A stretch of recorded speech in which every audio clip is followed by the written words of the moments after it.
Wesh les amis. Alors dans cette vidéo on va reparler de Macron parce que comme il était banquier d'affaires et ministre de l'économie, il a souvent une image de mec compétent, d'un mec qui va bien gérer l'économie d'un pays. Pour vérifier s'il était compétent, on est allé regarder ce qu'il a fait sous Hollande pour l'économie et pour lutter contre le chômage. Alors ce qu'on va voir, c'est qu'il a dépensé énormément de thunes mais pour aucun effet. Et c'est vraiment énormément d'argent. Hein. Sur les 5 ans du quinquennat, ça a coûté plus de 100 milliards d'euros et ça a eu aucun effet sur le chômage. Pire, ça l'a fait augmenter de 30%. Donc comme ça a l'air dingue, mais vous allez voir quand on explique, tout devient clair. Au début du quinquennat, il y a Macron et un groupe d'économistes qui s'appelle le groupe de la Rotonde qui ont imaginé, façonné, mis en œuvre les deux mesures de politique économique phares du quinquennat de Hollande. Elles s'appellent le pacte de responsabilité et le CICE. Le CICE, par exemple, c'est dingue, hein, c'est l'État qui paye 7% de tous les salaires bruts jusqu'à 3700 balles. Ça veut dire que tous les gens qui gagnent moins de 3700 euros bruts, l'État leur paye 7% du salaire. Et c'est énorme cette thune, hein, ça représente 41 milliards d'euros qu'on donne chaque année aux entreprises sous forme de baisse de cotisations sociales ou d'exonération d'impôts. Donc c'est colossal. Et toutes les entreprises de France y ont droit. Hein. Ça peut être BNP Paribas, Total, des boîtes qui font parfois des milliards de profits. Elles ont quand même droit au cadeau. Et le pire du pire, c'est que c'est vraiment grave ça. Hein. C'est que ces 41 milliards d'euros qu'on donne chaque année aux entreprises pour qu'elles embauchent, on leur donne sans aucune obligation de créer des emplois. En vrai, on était obligé de croire Pierre Gattaz, le président du MEDEF, qui au début, quand François Hollande lance ces mesures, a créé un petit pins, je m'engage à créer 1 million d'emplois, fallait le croire. Alors est-ce que ça a marché? Est-ce que ces dizaines de milliards d'euros filés sans obligation d'embaucher ont vraiment créé des emplois? Alors évidemment non. Déjà regardons les études. Alors il y a une étude qui a été faite sur les 2 premières années du CICE. Alors elle montre d'abord un résultat très décevant sur l'emploi et ensuite, et ça c'est important, les milliards du CICE, ils n'ont eu aucun effet. Ni sur l'investissement, ça n'a pas augmenté, ni augmenté les exportations, ni augmenté la recherche et développement.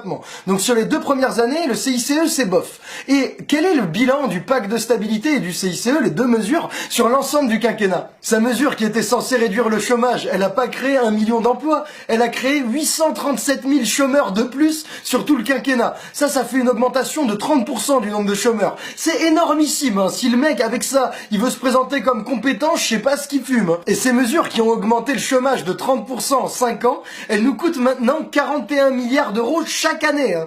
Et donc, pour bien comprendre à quel point c'est nullissime et Macron est incompétent avec son bilan, on va vous montrer ce qu'on pourrait faire avec 41 milliards d'euros par an. Et vous allez voir, c'est stylé. Avec 41 milliards d'euros, on s'est demandé combien on pouvait embaucher de personnes. Et on va pas les payer au SMIC, hein. On va les payer mieux que 50% des Français, on va les payer 1850 euros net. Et là, écoutez bien, avec 41 milliards d'euros chaque année, on peut embaucher 2,5 millions de personnes et les payer 1850 euros. Donc, rappel, hein, quand même, le chômage, il est à 3,6 millions.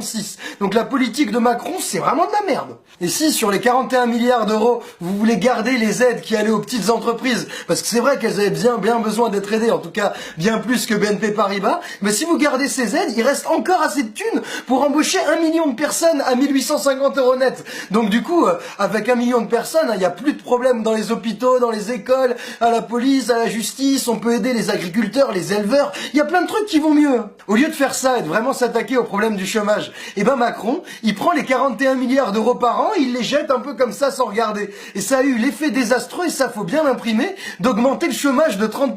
Donc c'est vraiment affreux comme bilan. Et là, est-ce que Macron prend acte de l'échec de sa politique dans son programme présidentiel? Pas du tout. Et il propose même mieux que continuer à filer 41 milliards d'euros à toutes les boîtes. Il propose de leur donner encore davantage, en baisse de cotisations sociales ou en baisse d'impôts. Et, parce qu'on change pas une équipe qui perd, il propose encore une fois de le donner à toutes les entreprises, même celles qui font des profits records, et sans aucune obligation d'embaucher des gens. Mais on nage en plein délire. Mais alors comment c'est possible? Pourquoi il persiste?